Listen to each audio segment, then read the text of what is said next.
Hello, BookTube, and welcome to Friday Reads. This is April 29th. Yes, April 29th. And do have a week of reading to speak about. I've made videos for them all. All the reading this past week has been to do with Isaac Asimov's Future History Project. But I'll also be talking about a few things I'll be reading next week. Let's see if I can actually. Well, I'll grab those if I can in a minute. Now, because I'd sort of went AWOL with some health issues, I started reading again last week, and I read four of the Isaac Asimov's Robots in Time novels, written by William F. Wu. They were written in 1993 and 1994. And I read them on ebook because I can't locate I know where they are, but I can't access my hard copies of them at this moment. Let me see if I get this correct here. There's Warrior. Let's get rid of that message. Warrior. Dictator. They're kind of neat covers. I actually like the covers. And this is Emperor. And Dictator. Which. Is that right? No, I got Dictator doubled up there. There's one that let's see here. Just scroll forward here. Invader. There we go. Invader. There's always a robot face, but then there's sort of a period picture there as well. Now, I also kept on. I'm just sort of scrolling ahead here. Bear with me a moment. We continued reading stories from The Complete Robot by Isaac Asimov. A few stories in there. Also, Robot Visions. Great cover on that one.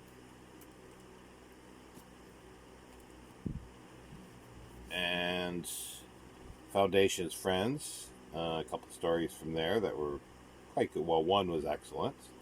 And what I just read the other day, and the video went up today for Bicentennial Man. It's also in The Complete Robot as well, but I read it in this standalone collection, Bicentennial Man and Other Stories.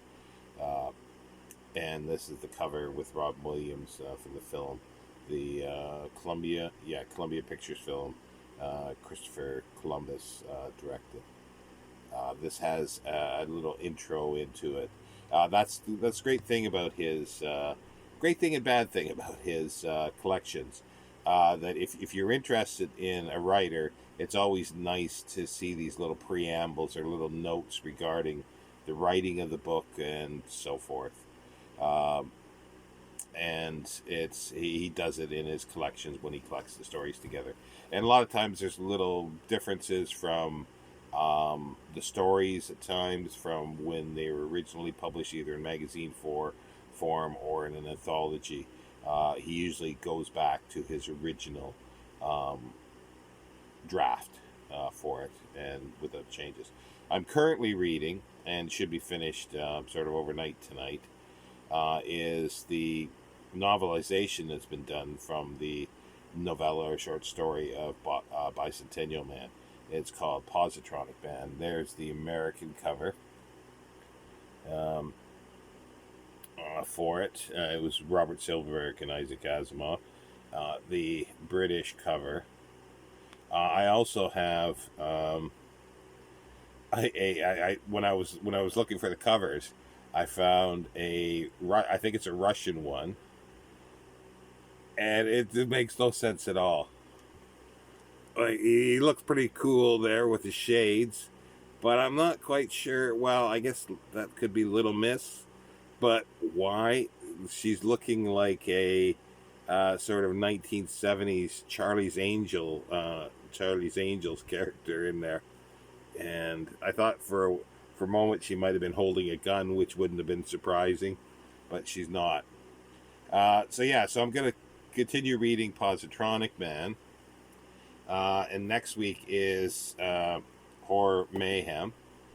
So I have a lot of things. I've already done a TBR on this, but I'll just show these again because somebody may not have seen that. There's a number here.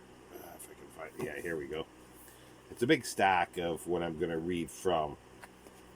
But there's a mummy novel by Ricardo Stevens that was written or published in 19... trying with one hand, get to the 1912. And it's a short one. A vampire story that was written in 1897 or published in 1897, same year of a Dracula, but this is Florence Merritt. Not read these two, so I'm looking forward to those. And also I'll be reading some short stories from this British library, Lost in a Pyramid and other classic mummy stories. I'll be reading some ghost stories from the Haunted Library, also a British library, classic ghost stories, but connected to libraries or books, and hopefully one or two from this year, Sleep No More. And as well, I will be reading some classic werewolf stories from this, again, another British library one. And if I have time, I might delve into, and because I wanted to reread, well, I don't think I've ever finished reading this, that's the thing, is The Jewel of Seven Stars by Bram Stoker. It's a mummy story. And I just have other stuff here that I got. Well, there's another one that I had planned on reading, but I don't think I will, unless I have a bit of time or I get bored with the other ones. It's some Spirits of the Season Christmas Hauntings, and it's part of the British Library Tales of the Weird series. So lots of British Library material. But anyway, that's what I'll be reading next week. And sorry, I'm trying to get this. There we go. That's what I'll be reading next week. So hopefully I'm back. My reading is still approximately 50% of what it was prior to sort of going down in late March there. So hopefully, though, it will spring back. But that's why I've spent this week catching up on the Future History Project, and I do apologize to everybody who those that are not interested specifically in science fiction or Future History Project. But I'll be back next week, definitely, with a few other videos. It'll be a combination of Future History Project, the Horror Mayhem, and I will be doing my hours in my library again. I need to find the book, but I shouldn't have any problems doing that. And that'll be a short video for Wednesday. So anyway, BookTube, thank you for everybody for sticking around and joining me. I did a live earlier in the week, and that was fun. I plan on doing a few more, either interviews or discussion of topics over the next month and two, and sort of from going from here on out.